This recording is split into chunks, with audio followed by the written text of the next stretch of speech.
हम खुद भी लगाते हैं और जो हमारे में कोई बोलते हैं हमारे कोई मित्रगण तो उनके साथ भी जाते हैं।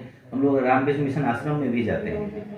तो इस हम लोग शिविर लगाते रहते हैं। अभी फ़िलहाल 10 तारीख को मेरे पिताजी की पुण्यतिथि के अवसर पे इसी 10 तारीख को 10 फरवरी को मैं अपने रामलीला मठिया स्थित क्लिनिक में शिविर लगाऊंगा, जिसमें हर तरह के रोगों को देखेंगे। मेरी पत्नी आई स्पेशलिस्ट हैं, यही सदर अस्पताल छपरा में पोस्टेड भी हैं, डॉक्टर स्वाति नाम है, कॉर्निया सर्जन हैं, और वो भी देखेंगी, हम भी देखेंगे। और भी हमारे सदर अस्पताल के कुछ मित्र लोग हैं, वो लोग भी आएंगे। और भी हमारे जो मित्र हैं गायनी डिपार्टमेंट के, दांत के, वो सब लोग उस दिन उपस्थित रहेंगे। और मैं थोड़ा सा थैंक करूँगा सभी फार्मा कंपनीज को कि वो लोग मुझे बहुत सपोर्ट करते हैं। मैं जो भी बोलता हूँ वो लाके, जो सैंपल है लाके दे जाते हैं। वो ये भी करते हैं, कैंप भी, वो टेस्ट के कैंप भी वो लोग फ्री करते हैं। तो हम लोग ये 10 को अपने क्लिनिक में करने वाले हैं। आपके चैनल के माध्यम से मैं लोगों को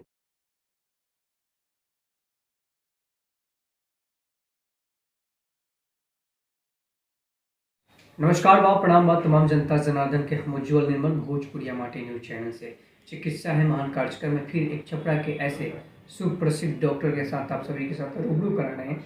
इनका नाम है डॉक्टर प्रकाश कुमार ठाकुर, जो कि एक बहुत ही कम दिनों में समाज के लिए बेहतर काम कर रहे हैं। इनका मैं परिचय जानने की कोशिश करूँगा और कहाँ इनका क्लिनिक है ये भी जानने की कोशिश करूँगा, और विशेषकर क्या चीज़ देखते हैं ज़्यादातर ये भी जानने की कोशिश करूँगा। सर स्वागत है भोजपुरिया माटी न्यूज चैनल में, चिकित्सा है महान कार्यक्रम में। क्या परिचय है सर आपका? मेरा नाम डॉक्टर प्रकाश कुमार ठाकुर है। सबसे पहले आपको भोजपुरिया माटी चैनल के को बहुत बहुत धन्यवाद कि आप हमारे पास आए और हमारे विचारों को जानने की कोशिश कर रहे हैं। और मेरा क्लिनिक जो है रामलीला मठिया छपरा में मेन रोड पे राजलक्ष्मी लोटस होटल के पास में स्थित है। और हम लोग मेनली फिजिशियन हूँ, मैं एमडी हूँ, और मैं विशेषकर शुगर के मरीजों को ज़्यादा देखता हूँ। सर आपका कहाँ से पढ़ाई लिखाई हुआ, कब से यहाँ पे प्रैक्टिस कर रहे हैं छपरा सर? मेरा MBBS है त्रिभुवन यूनिवर्सिटी से, फिर MD मैंने किया राजीव गांधी यूनिवर्सिटी बैंगलोर से। और शुरुआती प्रारंभिक शिक्षा रही है बिरला पब्लिक स्कूल पिलानी की। और इसके बाद से फिर MD करने के बाद फिर मैं बिहार सरकार को ज्वाइन किया, चिकित्सा पदाधिकारी हूँ, सिवान में पोस्टेड हूँ। और अभी यहाँ पे अपना क्लिनिक भी चलता है। कितना दिन से सर छपरा में प्रैक्टिस कर रहे हैं? पिछले 2 सालों से हम यहाँ पे छपरा में प्रैक्टिस कर रहे हैं। सर अब विशेष कौन कौन से विशेषज्ञ आप लोग देखते हैं ज़्यादातर, और देहात के जो मरीज आते हैं कितना जल्दी क्यों कर पाते हैं उनको के ऊपर, कितना जल्दी उनका ठीक हो जाता है, वो दर्शकों को बताएं। देखिए, हम लोग होलिस्टिक अप्रोच रखते हैं मरीज के प्रति कि सिर्फ उसका दवा से इलाज नहीं करना है ना। उसके उसके अंदर जाइए आप, तो उसको इतना कंफर्ट दीजिए कि वो अपनी सारी बातें आपसे कह सके। आपने देखा अभी बहुत सारे मरीजों को देखा होगा कि हम लोग किस तरह से उनसे बात करते हैं और मरीज किस तरह से अपनी बातें मुझसे शेयर करते हैं। तो होलिस्टिक अप्रोच हमारा रहता है कि बीमारी के साथ साथ उनके हर पहलू को देखा जाए कि ये मरीज कितना अफोर्ड कर सकता है, क्या इसका बुद्धि तार्किक कितना समझने की क्षमता है, कितना इलाज कराने की क्षमता है ना। उसके हिसाब से हम लोग उसका दवा लिखते हैं। और मैं ये बात बहुत प्राउडली कहूँगा कि हमारे पेशेंट्स मुझे पेशेंट रेफ़र करते हैं, मुझे दूसरे लोग रेफ़र नहीं करते हैं, है ना। मेरे पेशेंट्स मुझे पेशेंट रेफ़र करते हैं और वी आर डूइंग गुड, है ना। हम लोग सेटिस्फाइड हैं अपने वर्क से, we are doing good. Sir अब शुगर का रोगियों को आप देखते हैं, बहुत सारे लोग का जैसे शुगर बढ़ जाता है तो जांच करा लेते हैं, नॉर्मल जांचों से जांच करा कर उनके दिमाग में बढ़ गया मुझे शुगर हो गया, मैं शुगर मेरा ठीक नहीं होगा। आमतौर में आजकल में बहुत कम युवा में भी आ चुका है, तो उसको कैसे मानसिकता का दूर किया जा सकता है? बहुत सारे लोग अपने घरेलू उपचार करना शुरू कर देते हैं, इस पर क्या आपका प्रक्रिया रहेगा? देखिए, शुगर का बीमारी के बारे में सबसे पहले जानने की ज़रूरत है कि शुगर का जो डायबिटीज़ जो रोग है वो इंसुलिन के, जो हमारे इंसुलिन नाम का हार्मोन हमारे शरीर में होता है, तो जो भी हम खाते हैं वो शुगर में कन्वर्ट करता है ग्लूकोज में, और इंसुलिन उसको शरीर में यूज़ करता है, इंसुलिन की मदद से यूज़ होता है। अब दो तरीका का मेनली डायबिटीज़ होता है, टाइप 1 टाइप 2 जो सुनते हैं। इसके अलावा बहुत सारे डायबिटीज़ हैं, जैसे जो आपने बोला maturity onset diabetes, diabetes in young, है ना, बहुत सारी। तो जो मेनली टाइप 1 और टाइप 2 हैं, उसमें टाइप 2 80% होता है, टाइप 1 जो है वो बाकी 10-20% होता है। तो जैसे मैंने बताया कि इंसुलिन हार्मोन जो होता है वो हमारे शरीर के ग्लूकोज को यूज़ कराता है। तो ये दो तरीके से हो सकता है। अगर इंसुलिन हार्मोन बने ही नहीं, तो बने नहीं तो वो डिफिशियंसी हो गई, है ना, तो उसको टाइप 1 बोलते हैं। और दूसरा हो गया कि इंसुलिन तो बन रहा है लेकिन एक्शन नहीं कर रहा है, तो वहाँ भी ओवरऑल कमी हो गई, तो उसको बोलते हैं इंसुलिन रेजिस्टेंस। बन तो रहा है लेकिन रेजिस्टेड है, काम नहीं कर रहा है, ठीक है, तो उसको टाइप 2 डायबिटीज बोलते हैं। तो किसी भी हालत में इंसुलिन का बिगड़ना ही डायबिटीज का मूल रूट कॉज है। अब उसको कोई बोलेगा कि हम ऐसे ठीक कर लेंगे, कोई चूरन खा के ठीक कर लेंगे, कोई कुछ खा के ठीक कर लेंगे, तो ऐसा नहीं होता है ना। ये सब सिर्फ कहने सुनने की बातें हैं, ऐसा होता नहीं है। इसको ठीक करने के लिए 3 पिलर्स हैं, ड्रग हो गया, डाइट हो गया और फिजिकल एक्टिविटी हो गया। तो किसी भी एक चीज़ से डायबिटीज़ ठीक नहीं होता। सिर्फ आप दवाई से चाहेंगे कि ठीक हो जाए तो नहीं ठीक होगा। आपको साथ साथ डाइट भी ठीक रखना है और फिजिकल एक्टिविटी भी बढ़ा के रखना है। बहुत लोग आप सुनते होंगे कि हम सिर्फ टहल लेंगे तो हम अपना शुगर कंट्रोल कर लेंगे। नहीं, शुगर डेफिनेटली टहलने से कम होगा, है ना। जैसे आपके अंदर ग्लूकोज की मात्रा बढ़ी हुई है, उसको आप यूज़ करेंगे टहल के तो कमेगी, है ना, कमेगी, लेकिन आप वो डिजायर्ड लेवल नहीं आएगा। तो डायबिटीज़ को ठीक करने के लिए ये तीनों चीज़ों पे काम करना पड़ेगा। डाइट प्रॉपर लेना पड़ेगा, फिजिकल एक्टिविटी बढ़ा के रखनी पड़ेगी और दवाइयाँ जैसे डॉक्टर प्रिस्क्राइब करेंगे वैसा खाना पड़ेगा। सर एक और ख़ास बात आपसे जानने की कोशिश करूँगा कि बहुत सारे के मरीज जो होते हैं उनका शुगर हो गया तो उनके दिमाग में बैठ जाता है एक बात कि मेरा शुगर ख़त्म नहीं होगा, मैं शुगर से पीड़ित हो गया, मुझे दवा खाना पड़ेगा, लॉन्ग टर्म खाना पड़ेगा।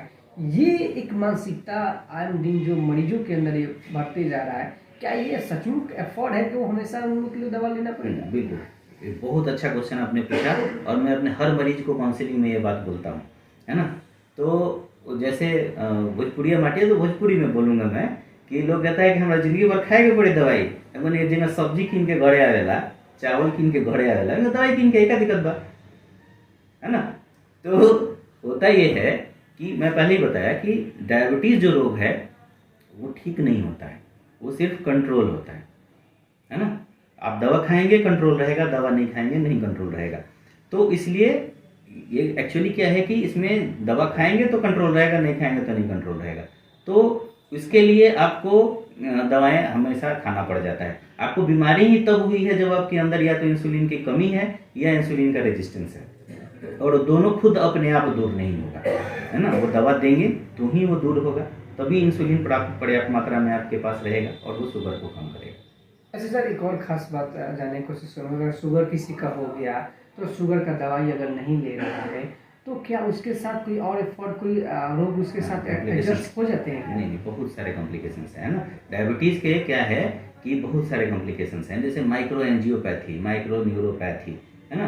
तो जो छोटे छोटे जो नस हैं, अब नस तो दोनों चीज़ को लोग बोलते हैं ना, हम लोग हमारे भाषा में नस अलग अलग चीज़ है ना। तो जो छोटे जो ब्लड ले जाने वाली आर्टरीज हैं, है ना, वो पतली आर्टरीज सबसे पहले बंद हो जाती हैं, तो उससे बोलते हैं पेरिफेरल आर्टेरियल डिजीज। जो आप देखते होंगे बहुत सारे लोगों के पैर में घाव हो जाता है जो ठीक नहीं होता है ना, अल्सर हो जाता है पैरों में, तो वो पेरिफेरल आर्टरी डिजीज के कारण हो गया, क्योंकि जो छोटे छोटे आगे जो आर्टरीज हैं वो बंद हो गई, आगे खून का संचार बंद हो गया, घुटना में खून जाना बंद, ये अंगूठे में खून जाना बंद हो गया और वो धीरे धीरे डेड कर गया, गैंग्रीन हो गया, है ना। और या फिर अल्सर हो गया तो वो अल्सर ठीक नहीं हो रहा है। दूसरा हो गया न्यूरोपैथी, है ना, जैसे जो जितने मैंने बोला माइक्रो न्यूरोपैथी, मोटे नस में नहीं, जो पतले जो नर्व हैं उनमें जाके वो डैमेज कर देगा। तो फिर उसके बाद से पैरों में झंझनाहट, हाथ पैर में झंझनाहट, सुई चुभने जैसा ये सब फील होते रहेगा। प्राय पेशेंट आते हैं और ऐसा बोलते हैं। इसके अलावा जो मैंने बताया कि रेटिना, वहाँ पे भी नर्व फाइबर्स हैं, तो वो उसमें दिक्कत हो जाता है, तो मरीज को दिखाई देने में दिक्कत हो जाता है। जो छोटे छोटे वेसल्स आर्टरीज जो मैंने बताया किडनी के अंदर होती हैं, है ना, तो उसको बोलते हैं रेटिनो, जैसे आँख के संबंध में बोला मैंने, उसको बोलते हैं रेटिनोपैथी। किडनी के संबंध में उसको बोलते हैं नेफ्रोपैथी, है ना। तो और इसके अलावा हार्ट की बीमारियाँ ये होते हैं।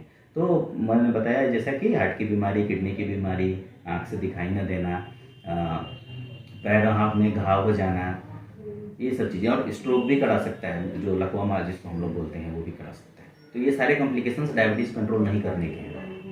तो जो लोग जो मरीज है, अगर मान लीजिए इस डायबिटीज से लापरवाही कर रहे हैं तो उनको ये भोगना पड़ सकता है। ये रोग निश्चित उनके अंदर एक्टिविटी ले सकता है, एक्टिव हो सकता है। एक और खास बात आपसे जानने की कोशिश करेंगे सर, आप इतने दिन से प्रैक्टिस कर रहे हैं, बहुत सारे गांव देहात में आप जाते होंगे, तो गांव देहात में सिविल वॉर्ड आप लोग लगाते हैं कि नहीं? जी लगाते हैं, हम खुद भी लगाते हैं। और जो हमारे में कोई बोलते हैं हमारे कोई मित्रगण, तो उनके साथ भी जाते हैं। हम लोग रामकृष्ण मिशन आश्रम में भी जाते हैं।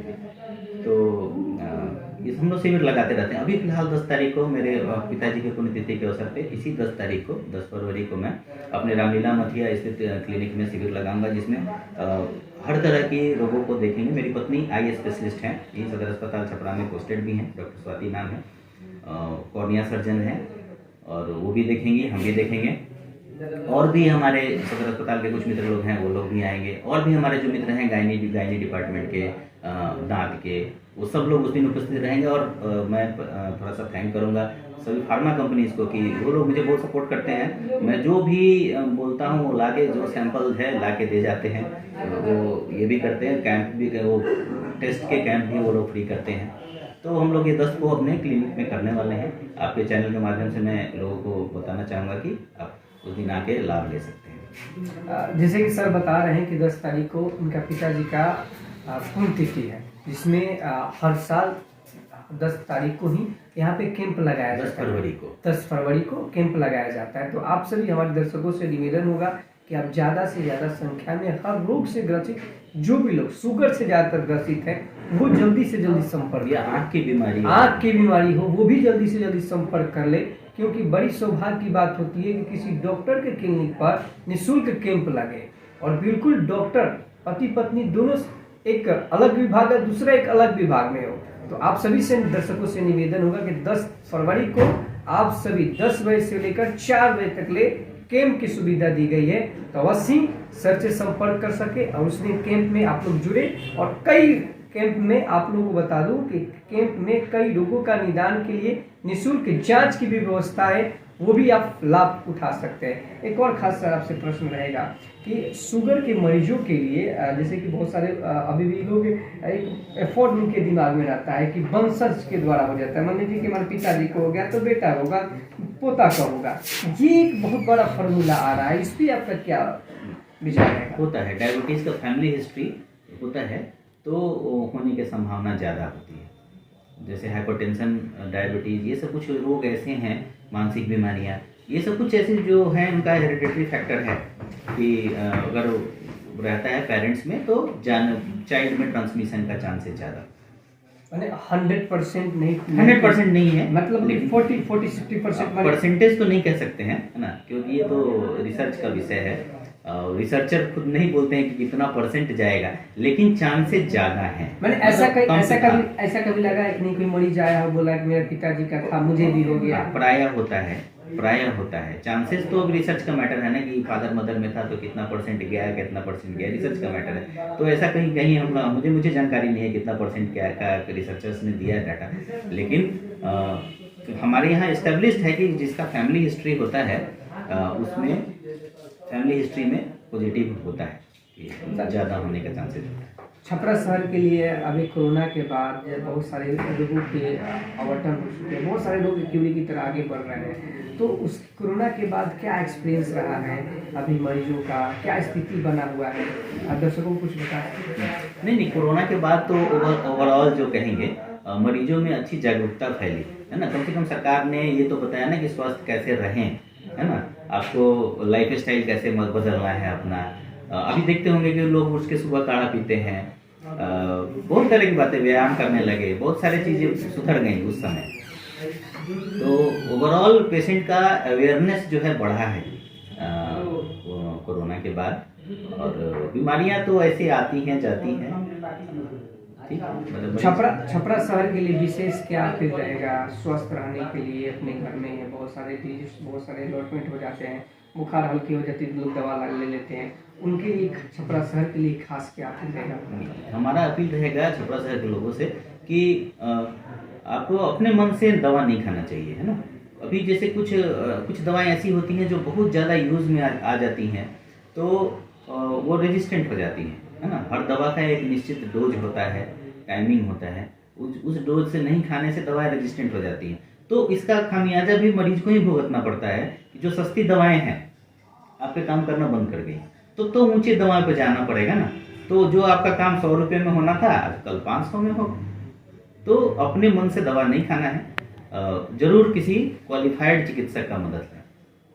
अभी तो सदर अस्पतालों में भी, सरकारी अस्पताल में, खुद सरकारी से चिकित्सक हूँ, तो अभी सरकारी अस्पतालों में भी अच्छी सुविधाएं दी गई हैं। आप कोई जरूरी नहीं है प्राइवेट क्लिनिक पे आए, है ना, लेकिन कम से कम मैं ये अपील जरूर करूंगा कि आप क्वालिफाइड डॉक्टर के पास जाएं। आप हमारे नहीं आए हमारे क्लिनिक पे, आप सदर अस्पताल में जाएं, आप जाएं वहाँ, लेकिन डॉक्टर क्वालिफाइड होना चाहिए। ये बात बहुत ही सर का उत्तम सोच है। इनका कहना है कि अगर किसी भी डिजीज से अगर आप ग्रसित हो गए हैं तो कृपया अच्छे डॉक्टर से या फिजिशियन हो चाहे जो भी हो, उनसे संपर्क लेकर और जो दवा वो लिखें उसको आप लोग सेवन करें ताकि आपका सेहत जो है बेहतर हो सके। और याद रखें 10 फरवरी को आपका सर का जो आपका गृह आवास है, गृह आवास जो यहाँ पे आपका क्लिनिक चलता है, वहाँ पे 10 फरवरी को कैंप है।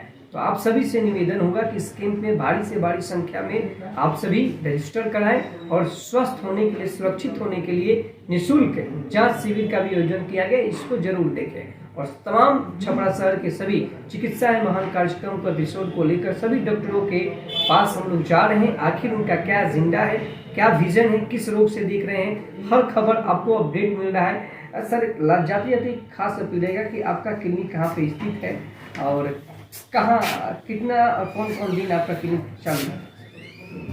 से हमारे क्लिनिक में हम लोग खुद 4 लोग डॉक्टर हैं मेरे घर में, तो क्लिनिक तो सब दिन चलता है। और क्लिनिक हमारा है रामलीला मठिया छपरा में, जो बस स्टैंड दुर्गावरा चौक से बस स्टैंड का जो मेन रोड है उसी में एक राजलक्ष्मी होटल है, उसी के जस्ट बगल में हमारा क्लिनिक है रामलीला मठिया में। कौन से डॉक्टर इसमें सर बैठते हैं? एक मैं हूँ स्वयं, मेरा नाम डॉक्टर प्रकाश कुमार ठाकुर, मैं फिजिशियन हूँ और डायबिटोलॉजिस्ट हूँ। दूसरा मेरी पत्नी है, वो डॉक्टर स्वाति, वो सदर अस्पताल में विशेषज्ञ चिकित्सा पदाधिकारी हैं नेत्र रोग में। इसके अलावा वो बहुत ही एक्सपीरियंस्ड कॉर्निया सर्जन है ना, आँख की पुतली बदलने का ऑपरेशन आपने सुना होगा, तो ये बिहार में ही कम करने वाले लोग हैं, उनमें से वो एक है ना। और साथ में ऑकुलर ट्रॉमा स्पेशलिस्ट है, जैसे किसी एक्सीडेंट वगैरह में जो आँख में चोट लग जाता है, आँख फट जाता है, आँख में कुछ ऐसी चीज़ें होती है उसको लोग रेफर करते हैं, तो वो उस चीज़ों के लिए वो स्पेशलिस्ट है। तो आँख के लिए अच्छा डॉक्टर वो हैं। और इसके अलावा मेरे बहनोई भी डॉक्टर हैं, डॉक्टर संजय कुमार वो फिजिशियन हैं, वो भी चिकित्सा पदाधिकारी है बिहार सरकार में, वो मुजफ्फरपुर में पोस्टेड है। इसके अलावा मेरी बहन है प्रीति, वो भी चिकित्सा पदाधिकारी है बिहार सरकार में, वो भी देखते हैं। तो हम लोग 4 लोग खुद अपने परिवार में ही डॉक्टर हैं। बहुत बहुत धन्यवाद सर। और सभी डॉक्टर आपको बता दूं कि 10 फरवरी को वो लोग रहेंगे, तो आप सभी से निवेदन होगा कि 10 फरवरी को आप सभी इस निःशुल्क कैंप में आए और एक बार सेवा का मौका सर से जरूर लें। तो जय हिंद, जय भारत, निर्मल मिशन।